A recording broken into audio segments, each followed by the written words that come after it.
Hello everyone and welcome to this video with myself, John. In this one we're going to be painting a Black Templar. A Black Templar with Pyreblaster. And this is following the scheme that I've been using for my Black Templar force. Some of you may have seen on some of our XLBS shows where I've actually been talking about them and the method sort of used. It's sort of a speed painting, sort of a method of hiding mistakes. So there's a bit of hiding mistakes in here as well with some of the things that we do. However, I think I do get a nice result at the end of it as well, and I think they look good on the tabletop once they're based and they're all laid out and looking quite good. So from me to you, anyone that's watching this on YouTube or whatever, just chill. Just chill, enjoy the show. There's tons of different methods out there for speed painting, for painting Black Templars in particular. So this is just me throwing my hat into the ring and seeing what everyone else thinks. But anyway, I hope you enjoy it. Let's get stuck in. So to get started on our Black Templar here, I've primed him in Chaos Black, which is a bit of a, bit of a no-brainer. But we're not going to be going continuing with just a black undercoat. We're going to be starting off with a dry brush, and the dry brush is going to be Dark Reaper, which is one of our layer paints, and we're going to be using one of Citadel's, is this the medium? Yeah, the medium dry brush that they use, the synthetic ones. I quite like the synthetic brushes. So we'll get that ready on our piece of paper, because the trick, and everyone will say this, is when you're doing black not to paint black, but of course we've undercoated black, so we're going to bring it up using a dry brush. So let's go ahead and just give the whole miniature a dry brush of our Dark Reaper.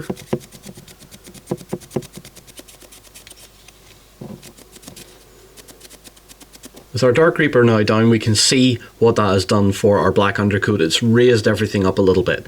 Now we're going to be moving on to the white, and for that we're going to be using Praxetti white applied in a bit of an overbrush, a bit of a heavy brush, because we're looking for something that's a bit more grimdark. And I find, on my army at least, that scrubbing this white onto the shoulders instead of painstakingly going through it and doing it all layer by layer gives me the effect that I'm looking for. So this may not be for everyone, but it's the effect that I want on my army. I want a more sort of faded, worn look to it. So what we're doing is just scrubbing the white onto the shoulder pads. There will be a cleanup step after the next couple of, I think the next couple of colors, just to make sure that we've done it right, and there's no colors where they shouldn't be. So I'm just going to put a bit more white onto my brush.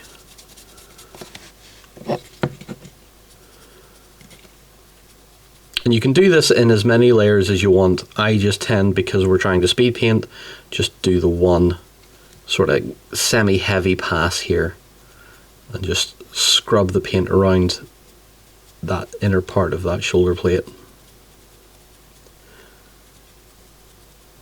It also goes quite a ways to defining the edges of the shoulder pads. And if we think this one needs a bit more, then we can go on ahead and maybe do that a bit more, or you can let it dry. And I think in this case, I'm going to leave it as is, because I like that sort of battered, worn look. So we're going to wash our brush off, because we're going to be moving straight on to our next color. This is why I'm saying that this paint style, this more grimdark style that's becoming more popular with other YouTube painters, is a great way to go for painting an army fast and giving it a really interesting look. So the next color we're using is Stormhost Silver, and this is going to be focused on basically the weapons and his chains. So again, using the same dry brush, and we're going to be applying it a bit more like a traditional dry brush layer here. So what we're going to try and do is, in this instance, just pick out his chain.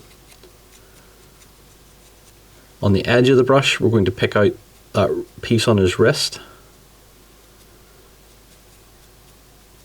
and then onto the gun. Doing some very not subtle highlighting. We can go a little bit heavier up here on the gun if we feel like it. And down over the flask. And make sure as well while you're at it, just to make sure you get all around the weapon. We'll do the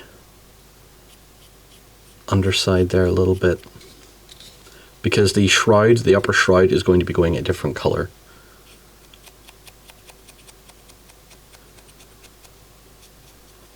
This is also a good time to start adding just little bits of chipping or wear. So what we can do is just touch the dry brush to the edges of the armor plate.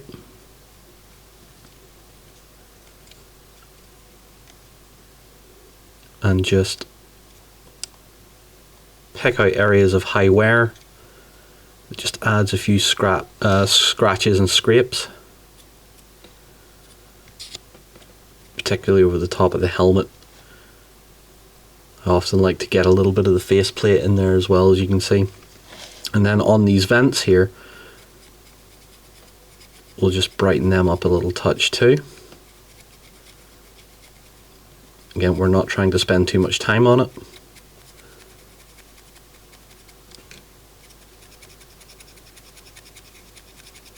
But we get a really nice finish. It looks like we've spent a little bit, once everything is done, this will look like we've spent more time on it than we really have. Okay, and then very quickly, just as an extra little detail, we're going to take the same paint, and what I'm going to do is very quickly pick out the pieces on the side of the helmet. So if I can get them into focus.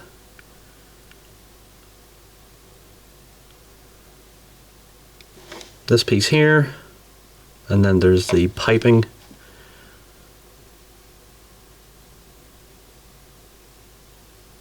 There, and because we can't really reach the piping on the other side of the helmet, we're going to make sure we get that little piece on the side. And what that does is adds another layer of interest. So it's not just all solid silver, it's not just all bright brushed silver, which the chain and all has, but we have this little couple of pieces of solid silver as well, and it does look different. You know, it has a different look and a different feel to it. So what we're going to do is leave that for about 5 minutes. We'll let that dry. When we come back, we're going to move on to our next color. So we've left this to dry for a couple of minutes, and now we're going to move on to our next color, which is going to be Runelord Brass. And for that, we're going to be using it to fill in all our sort of more interesting details. So I'm just making sure that this is nice and thin, and we're going to be doing the likes of the edging on the shoulder, the chest insignia. We'll be picking out the insignia on the side of the flamethrower, and just any other details that we fancy the look of. So just going to get started here. And this stuff, this metallic in particular, does seem to like going down in one coat, and it just settles quite nicely as well. We're also going to be doing the whole upper shroud of the flamethrower, or the pyre blaster, and it's a relatively nice straightforward step. So it's just a case of going all around the miniature and just picking out any details that we fancy being a little more gold. With our gold down and dry, we're going to be moving on to our next colour, which is going to be tackling our tabard and our purity seals as well, or Crusader seals, or whatever you want to call them, on the Black Templars. And for this, we're going to be using the base paint Morghast Bone.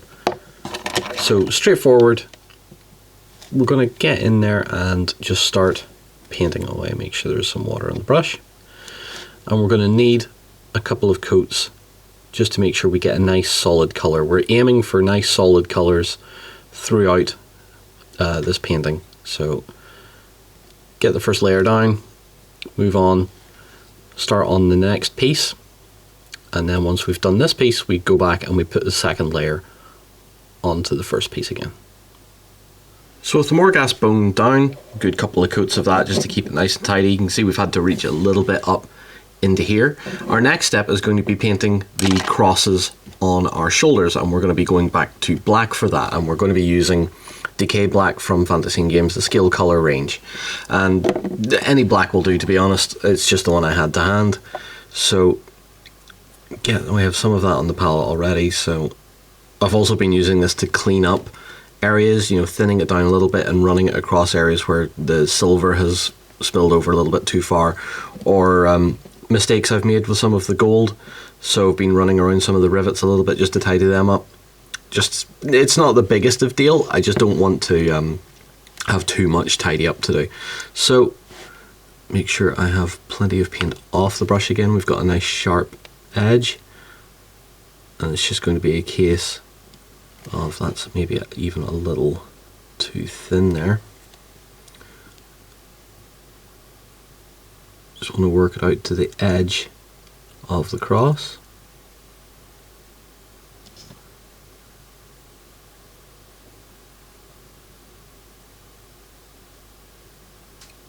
And we want to do this on both crosses, obviously on the miniature. With the crosses now done, we're going to move on to some Mephiston Red, and for that we're just going to be using it to paint in the little seal that we have on his leg. So we're just going to quickly give that a little pass.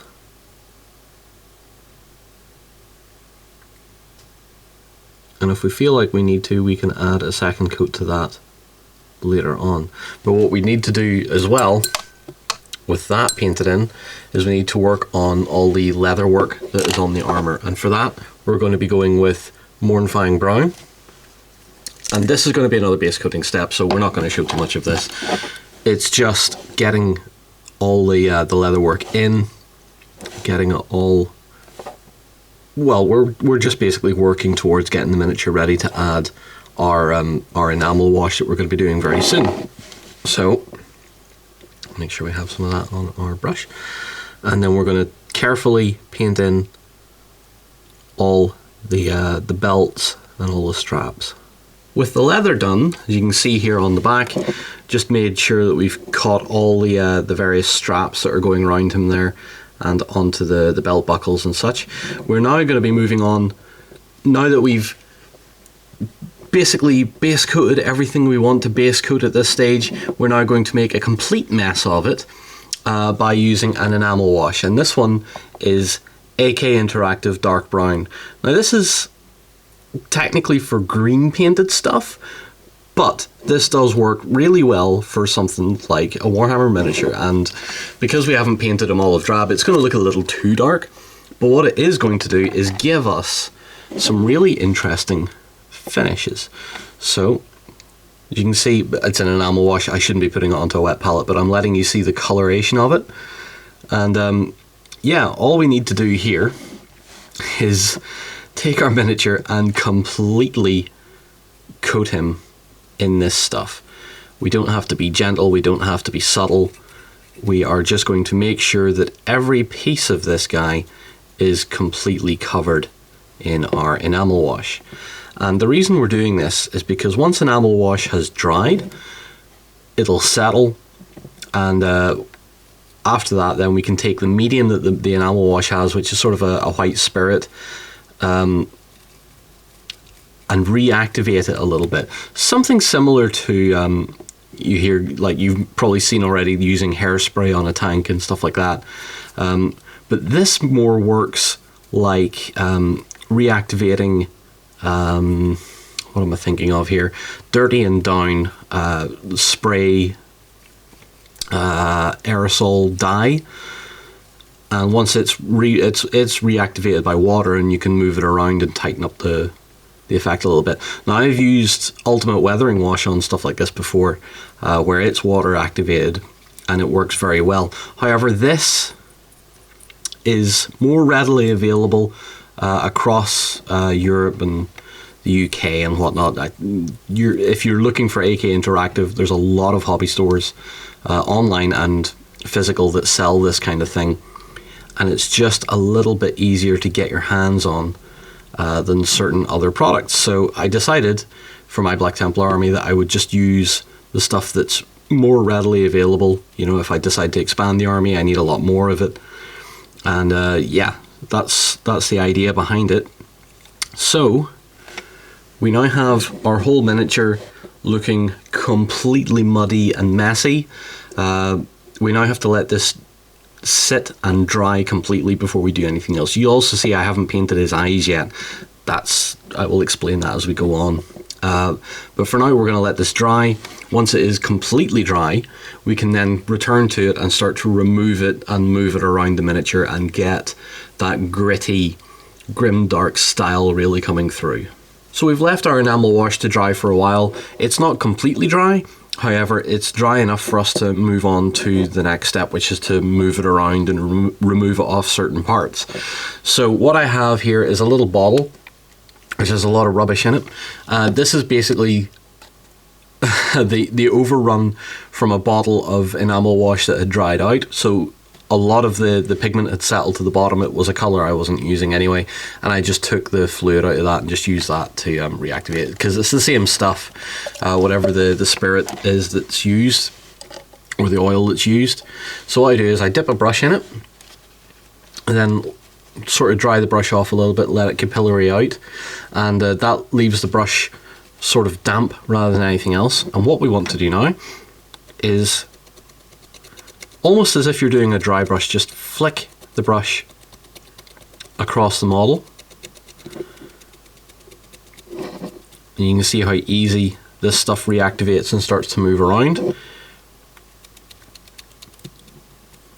And then that's all we're doing is that across the whole model. And that makes sure that the wash that we are removing is stuff that's sitting on the top of the miniature, but it's also reactivating the stuff in the lower details and helping them settle down into where we really want them. So across here. Now it will take a little bit of practice and getting used to, particularly when we're looking at these lighter areas here like the tabard and the belts. We want to spend a bit more time sorting them out. So for example, you can see the brush getting quite dirty there, lifting quite a lot of that material and moving it around. So I think just not taking it all away, but making sure that there's enough of it moved. And then we'll just do the same again across the rest of the miniature. Again, on our purity seal down here, we'll try and remove a fair bit of it without removing all of it. But that ought to do it. And then across the helmet.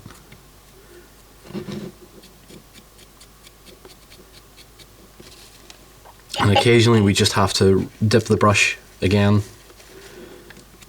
because it'll get clogged with this stuff. There'll be too much on the brush, and what it ends up doing is not removing any, it just starts to shift it around a bit too much, and we don't really want that. So that is almost the condition that we want. You can take as long or as short on this as possible, you know, or whatever you feel like. The longer you take on this, obviously if you're painting a squad, it's going to take a lot longer, but you might find that you'll get just a nicer overall result, and it's quite therapeutic to do it as well. And the best bit is, even if it dries out, it's just going to reactivate again as soon as you run the brush back over it. So there's really no time limit on this. You can just play with it until you've got the miniature looking pretty much the way you want, and that is just about as close as I want personally. So what I'm going to do here is basically say that's enough. He's going to look pretty rugged like that. It looks nice and stained and shaded. So I'm going to clean my brush off, and then I'm going to take him and hit him with a hairdryer for about 5 minutes or so on high-ish heat. Works well on a plastic miniature, not so much on a resin or anything like that. So we'll dry him up, and then I'm going to give him a coat of varnish. Now the varnish I'm going to use off camera is Storm Shield, because it's just a good satin varnish, and I want to make sure this is all sealed.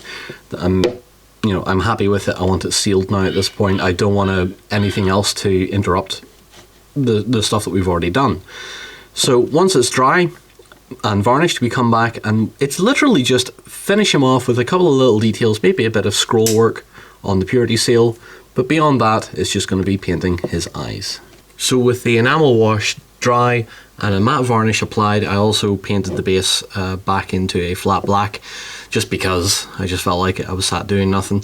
So what we're going to be doing next is starting on the eye lenses, and for the base coat of the eye lenses we're going to be going with Citadel's Wraithbone. So I'm going to get a little bit of that and put it onto my palette, and get a nice sharp point on the brush. And this is the part where I usually mess up, and I know a lot of people mess up, so it's cool. We're all going to make mistakes here. So carefully pick out the raised piece of that lens in his helmet.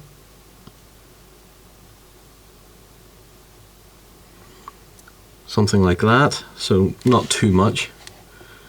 Let's get a little bit more onto the brush and make sure that we have enough to do the other lens.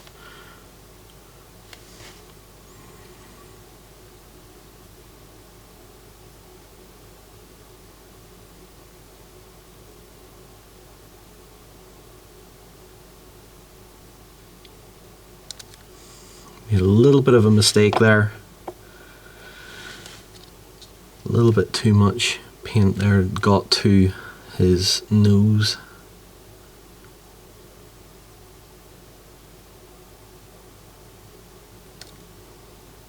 It's alright, but what we do get is this nice narrow eye slit sort of look to it. And if you really feel like it, what you can do as well is you could add a little bit of Wraithbone at the very edge, and we could start making a little bit of a lighting effect there. I'm not going to do that because that's not how my army looks. I did it for a test miniature and it looked quite good, but I realized for getting something done effectively, it was going to take too long. So while we're waiting for that to dry, it shouldn't take that long. I'm going to move that pot of paint out of the way. We still have some black on our wet palette, and with the same brush we just applied our Wraithbone with, we're going to use that to put a little bit of scroll work onto our purity seal. And again, make sure it's nice and sharp, and just a case of just lightly adding in some good old wriggly lines onto the parchment.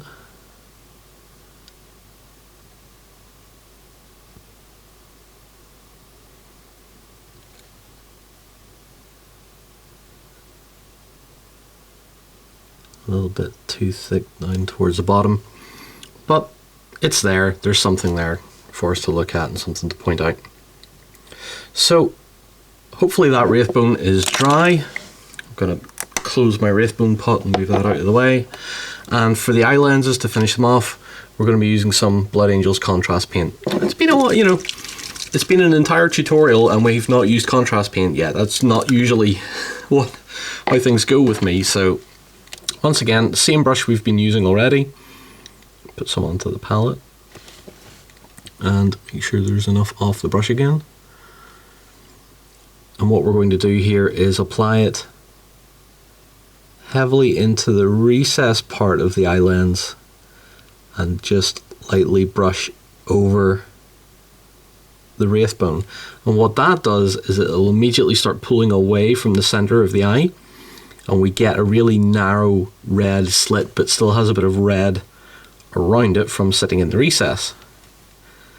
And again on this side, just a little like that, and we've put a bit too much in there, so we can go in and start to remove some of it.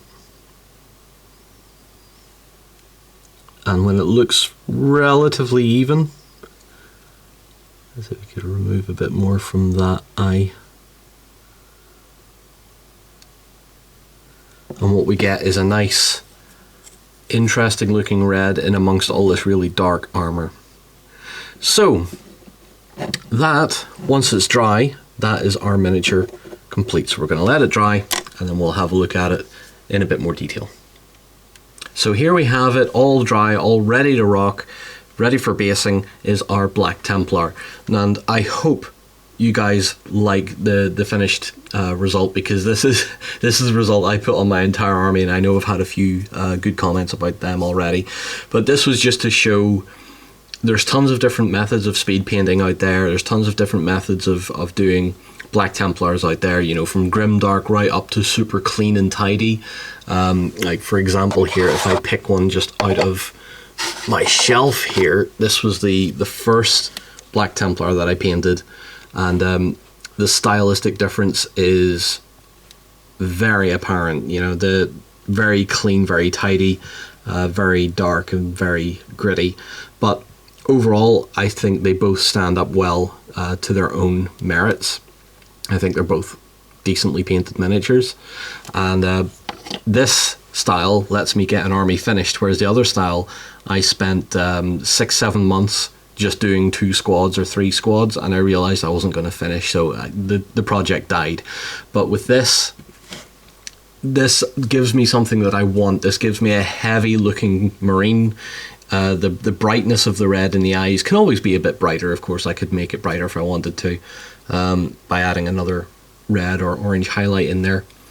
It draws your attention when you're up close to the miniature, but even when you're further away from the miniature, like our further out shot here, you can still tell this guy's a Black Templar. You know, he's still got enough of the white visible on the shoulder. He still has the cross quite prevalent as well, and he just looks pretty interesting. And yeah, I hope you've enjoyed this one, because I enjoyed bringing this one to you. So as always, guys, thank you so much for watching. Take care. Please leave a comment down below, and I will see you again very soon. Go ahead and check out our other content on screen now. And while you're at it, why not hit subscribe and remember to ding our dong. Go on, you know you want to click it. Go on.